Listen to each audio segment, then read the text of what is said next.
or good evening visitors.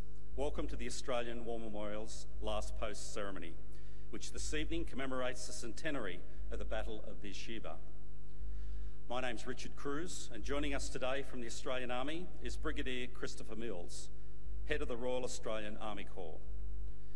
We warmly welcome the family of Sergeant Colin Brodie, whose story will be told shortly.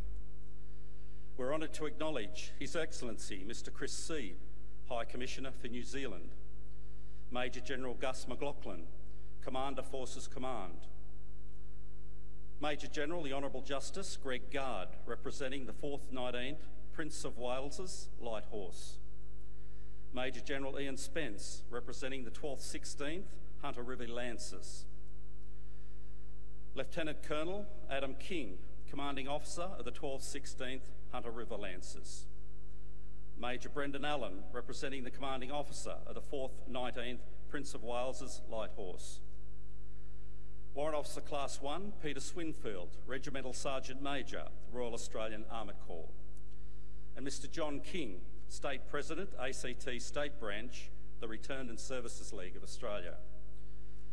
We warmly welcome the families joining us this evening who have an ancestor that was involved in the Battle of Beersheba. In particular, we welcome Mr James Maberley, the grandson of General Sir Harry Chevelle, and Lieutenant Colonel Belinda Allen, the great-granddaughter of Brigadier General William Grant. We also welcome the Joint Service Police Group investigators. We welcome the veterans who have served, those that are still serving, and the families that support them. We acknowledge the members of RSL and Services Clubs Association, RSL Victoria and RSL Queensland, who are watching the broadcast of this ceremony across Australia. During this evening's ceremony, wreaths will be laid at the base of the Pool of Reflection by family, visitors and students on behalf of the following schools. From New South Wales, Talara Public School, Maitland, St Joseph's School, Denman, and the Central Coast Adventist School. Australia's Federation Guard is a tri-service ceremonial unit of the Australian Defence Force.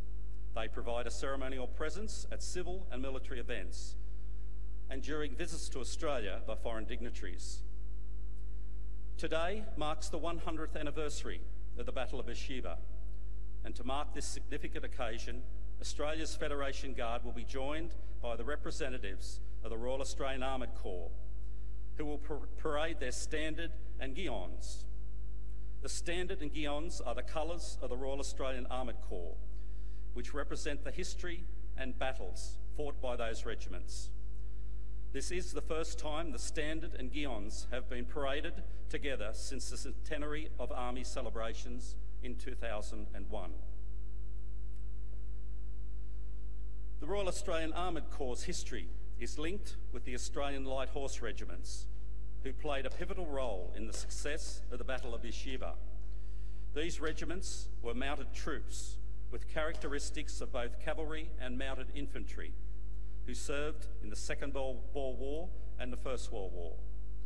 These units were gradually mechanised before and during the Second World War, and have transformed into what is now the Royal Australian Armoured Corps, who carry on the mobile warfare traditions. Their standard and guidons will now be paraded. Royal Australian Armoured Corps standards and guidons. Colin!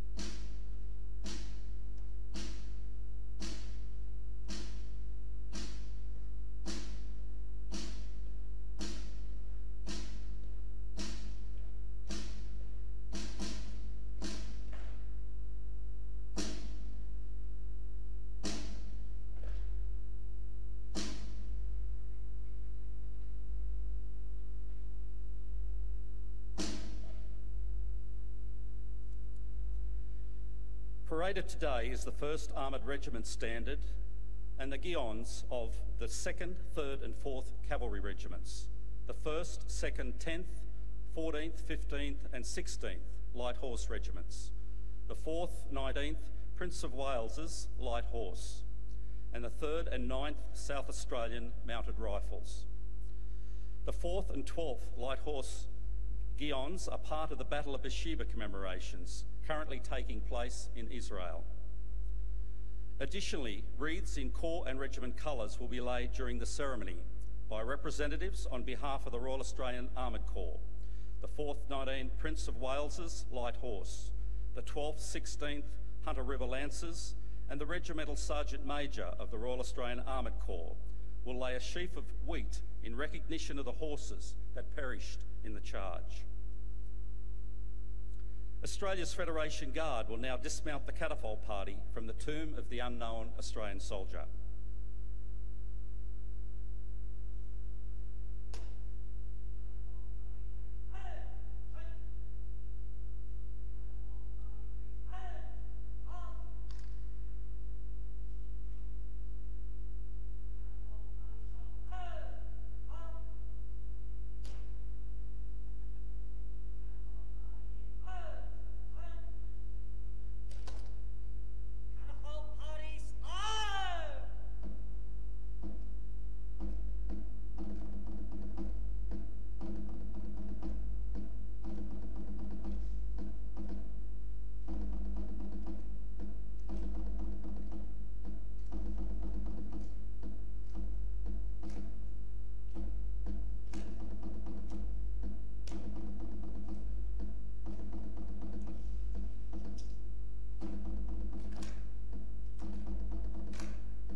If you're able, I invite you all to please stand and join in singing the national anthem.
If you're able, please be seated.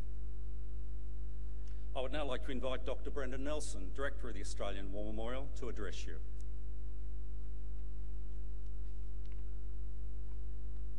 We pause here, in the heart of the land they loved, free and confident heirs to a legacy, born of idealism, forged in self-sacrifice, and passed now to our generation. In gathering here on the 100th anniversary of the charge of the Australian Light Horse at Beersheba, we also remember and pay tribute to the remarkable contribution made by New Zealand and British forces and the stoic heroism of the Turkish defenders. The Turks had effectively been driven out of the Sinai Peninsula and seaward approaches to the Suez Canal in October 1917, but they held a fortified defensive line running from Gaza near the Mediterranean coast towards the town of Beersheba, 45 kilometres inland to the southeast.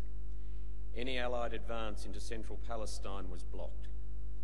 Two costly assaults in March and April 1917 had failed to capture Gaza. Craving a fresh offensive, General Sir Edmund Allenby arrived to command the Egyptian Expeditionary Force. An artillery and naval bombardment of Gaza would mislead the Turks into expecting a frontal assault. Meanwhile, a flanking move against Beersheba presented the Turks with a feint, but in fact it would be the main attack. The dramatic charge by the Australian Light Horse at Beersheba on the 31st of October was the climactic opening to the Third Battle of Gaza. On the morning of the 31st of October, 3 British divisions, supported by 100 artillery guns, attacked Beersheba. The well-fortified Turks resisted ferociously, slowing the Allied advance to a standstill.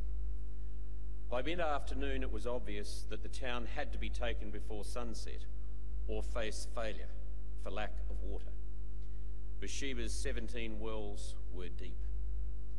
Allenby instructed General Harry Chauvel to take Beersheba. Chauvel ordered Brigadier General William Grant's 4th Light Horse Brigade straight in.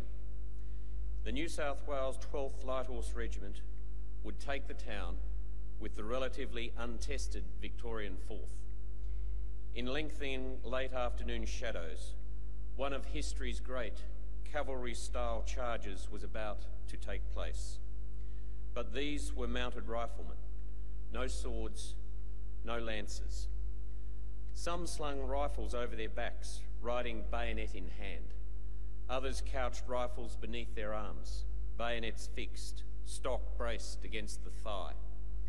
Their mounts were mostly whalers, hardy, stocky, sure of foot, and able to carry heavy loads long distances. Not having drunk for 48 hours, the tired horses were desperate for water. 6 kilometres from Beersheba, hidden from the Turks by a low ridge across a front of 1,100 metres, 800 light horsemen formed up. By squadrons in 3 lines, 300 to 500 metres apart, they were ready. Saddle-worn and overloaded and parched, the horses began to fidget, tossing their heads. They'd caught the excitement. At 4:30 p.m, they moved forward at a slow trot.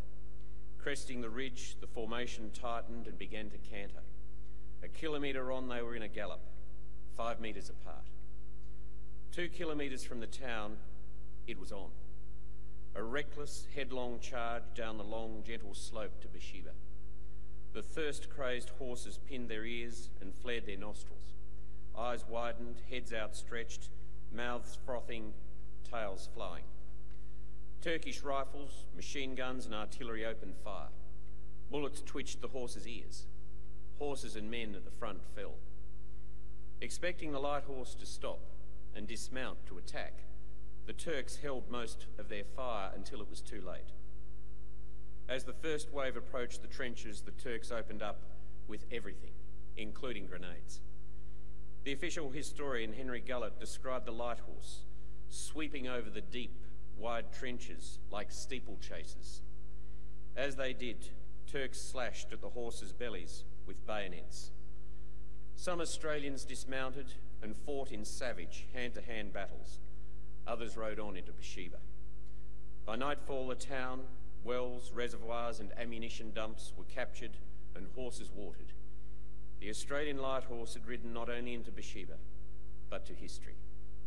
The charge captured the war-weary world's imagination. And Gullett wrote, "The enemy was beaten by the sheer recklessness of the charge, rather than by the very limited fighting powers of this handful of Australians." One soldier said, "It was the horses that did it, those marvellous bloody horses." Grant proudly told his men, "This is the greatest cavalry ride in the history of warfare." Victory had cost 31 Australians dead, 36 wounded, and 70 horses dead. The capture of Beersheba turned the eastern flank of the Turkish defensive line. Gaza fell to the British on the 7th of November as the Turks withdrew to Palestine. It is tempting, human beings that we are, to settle for these broad brushstrokes of our history. Our comfortable lives breed easy indifference to individual sacrifices made in our name, devotion to duty and to our country. Shortly we will hear the story of just one of these brave young men who fell 100 years ago today in the charge at Beersheba. They changed our nation, and they added substantially to our story and gave us a greater belief in ourselves and a deeper understanding of what it means to be an Australian, and to look at the uniforms that are before us today and be reminded we are Australians.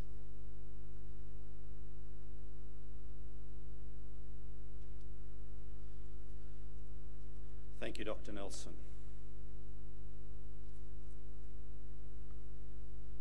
The Australian War Memorial was the vision of Charles Bean, Australia's First World War official historian. Bean landed with the Australian troops on Gallipoli and stayed with them at the front through to the end of the war. The idea of this national memorial and museum came to him at Pozières, France, in the depths of the bloody fighting of 1916. Bean's idea was that this would be a place where families and friends could mourn loved ones buried in faraway places. It would also be a place that could help all Australians understand what these men and women had endured and what they had done for us. Bean's vision, to which we remain true, is best expressed as inscribed in the entrance to the memorial's galleries. Here is their spirit, in the heart of the land they loved, and here we guard the record which they themselves made. Tonight we'll read the story behind just one of those on the Roll of Honour, which lists the names of more than 102,000 men and women who have given their lives for us in war and operations over more than a century. But first we present a lament, Flowers of the Forest. Wreaths and floral tributes will now be laid at the base of the Pool of Reflection.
Today, we remember and pay tribute to Sergeant Colin Brodie Bull.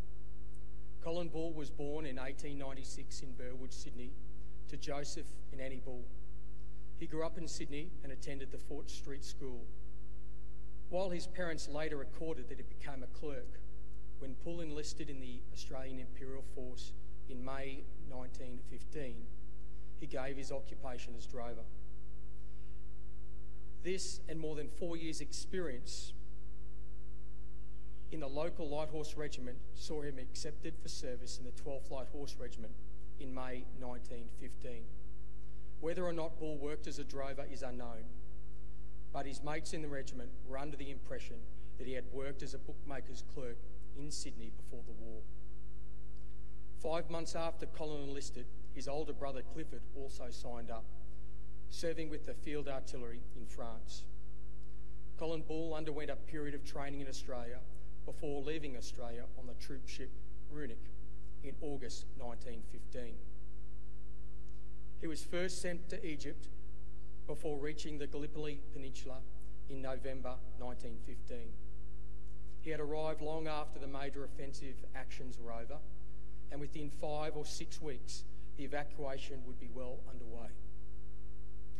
Bull arrived back in Egypt just after Christmas and would spend the next few months training in the desert. In May 1916, his regiment joined the forces protecting the Suez, conducting patrols into the Sinai Desert for the rest of the year. Bull continued to prove an able soldier and was regularly promoted to corporal in October and then to sergeant in December. In April 1917, his regiment was moved to Palestine, joining the main advance against the Ottoman forces. In April 1917, the 12th Light Horse Regiment participated in the Second Battle of Gaza. The regiment began the battle in reserve, but on the 19th of April, the men left their horses with their horse handlers and took up positions to advance at dawn. The battle failed, with nearly 6,500 casualties among the attacking forces. Bull was hit by shrapnel in the leg. After being evacuated to hospital in Egypt, he took several months to recover, returning to the regiment in late August 1917. A few months after Bull's return, the 12th Light Horse Regiment was about 40 kilometres from Gaza, facing the heavily fortified town of Beersheba. An attack was launched in the early hours of the morning, but the British infantry made little headway. In the late afternoon, Lieutenant General Chauvel ordered the 4th Light Horse Brigade to advance and secure the position.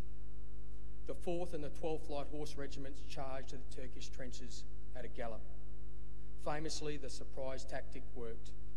The men rushed through the Turkish defences, capturing the town's water supply and more than 1,000 Turkish prisoners. Bull, however, did not survive the charge. He was shot while galloping across no man's land.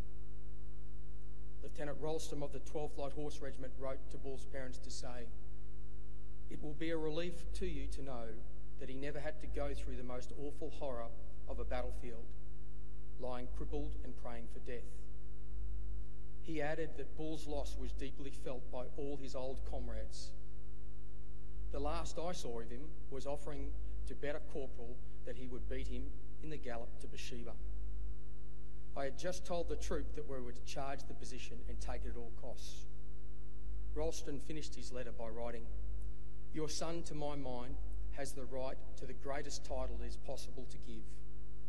He died as he lived, a true soldier and a gentleman, for he always lived cleanly and set a good example in spite of all temptations." Today, Colin Bull lies in the Beersheba War Cemetery under the words, "Son of Mr. and Mrs. J.A. Bull, for the death of heroes, bless ye Lord." He was 21 years old.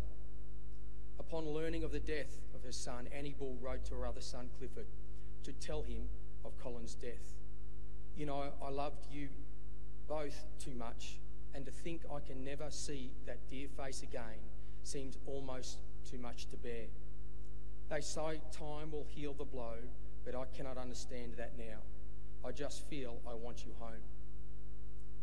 Clifford Bull was repatriated to Australia the following month. Colin Bull's name is listed on the roll of honour to my right, amongst almost 62 other Australians who died while serving in the First World War. His photograph is displayed beside the pool of reflection. This is but one of the many stories of service and sacrifice told here at the Australian War Memorial. We now remember Sergeant Colin Brodie Bull, who gave his life for us, for our freedoms, and in the hope of a better world.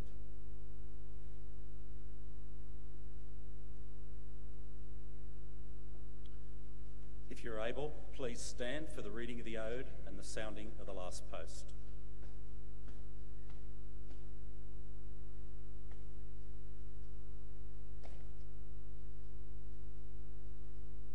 They shall grow not old as we that are left grow old. Age shall not weary them, nor the years condemn. At the going down of the sun and in the morning, we will remember them. We will remember them. Catapult party priest and out.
Lest we forget.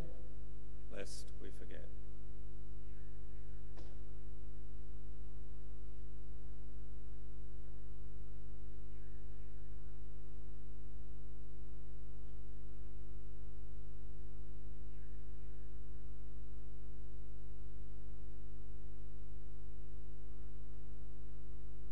Royal Australian Armoured Corps standards and guillons, all down, out.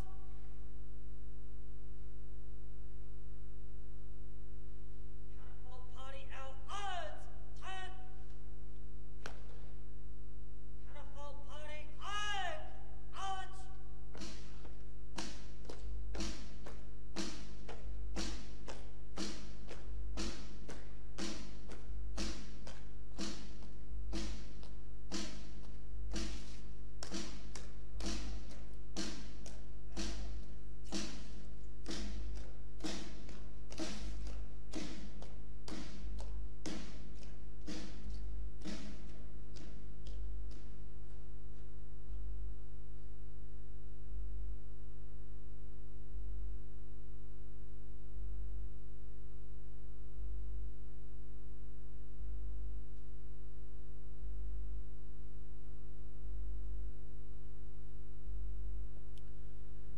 We leave you this evening with the words of the memorial's founder, Charles Bean.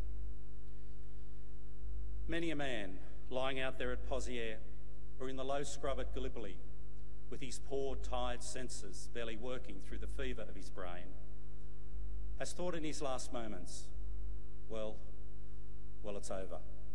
But in Australia, they will be proud of this.